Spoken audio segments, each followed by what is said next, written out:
भारत सरकारच्या सामाजिक न्याय आणि अधिकारिता मंत्रालयामार्फत राबवण्यात येणाऱ्या नशामुक्त भारत अभियानच्या 5व्या वर्धापन दिनानिमित्त देशभरात विविध उपक्रम आयोजित करण्यात येत आहेत। त्यानुसार जिल्हा परिषद ठाणे मुख्यालयात आज दिनांक 18 नोव्हेंबर 2025 रोजी अधिकारी कर्मचाऱ्यांकडून नशामुक्ती शपथ घेतली गेली आहे।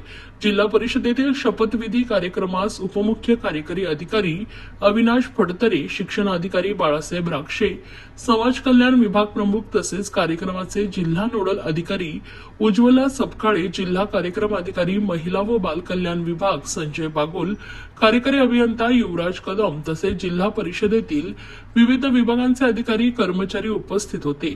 सर्वांनी व्यसनापासून दूर राहण्याची शपथ घेत व्यसनमुक्त व निरोगी समाज घडवण्याचा संकल्प व्यक्त केला। मी शपथ घेते की मी कोणत्याही प्रकारचं व्यसन किंवा नशा करणारे पदार्थ सेवन करणार नाही, मादक पदार्थांच्या दुष्परिणामांबद्दल जनजागृती करीन आणि इतरांना नशेपासून दूर राहण्यासाठी प्रेरित करीन। व्यसनमुक्त निरोगी समाज घडवण्यासाठी मी कटिबद्ध आहे। एकत्र येऊन आपण नशामुक्त भारत घडवू, ही सामूहिक शपथ घेण्यात आली आहे। जिल्हा प्रशासनाने अधिकाधिक नागरिकांनी या अभियानात सहभागी होऊन व्यसनमुक्त जिल्हा घडवण्यासाठी योगदान द्यावे असं आवाहन करण्यात आलं आहे।